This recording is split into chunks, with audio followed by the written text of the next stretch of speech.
খাই আমাৰ বেটাই পাপাৰ লগত কেনেকৈ ভাত খাইছে চাওকচোন। আমি হৈছোঁ সাধাৰণ মানুহ, সাধাৰণভাৱে ভাত খাওঁ। চাকৰিটো নাই আমাৰ, গাড়ী চলাই খোৱা হয় আৰু তাকে সি খাই উঠিলে, উঠি এতিয়া বাপেকে খাই শেষ কৰিব সময়ত খাব আহিছে চাওকচোন। চাওঁ বেটা, কৈ দিয়া পাপাৰ লগত মাম খাইছোঁ, কৈ দিয়া মই এতিয়া স্কুল যাম আৰু লাহেকৈ, কৈ দিয়া এইফালে চোৱা আকৌ, কৈ দিয়া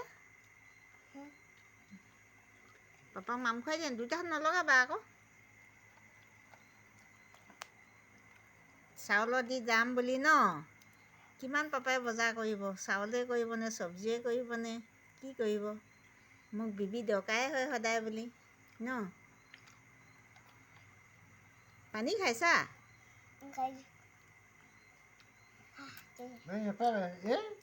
দিয়া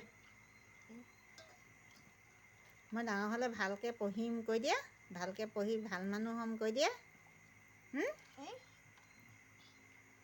ভাল মানুহ হ'ম, জুবিন দা মামাৰ নিচিনাকৈ কাম কৰিম, কৈ দিয়া জুবিন মামাই যেনেকৈ মানুহক মৰম কৰে ময়ো কৰিম, দুখীয়া মানুহক চাম।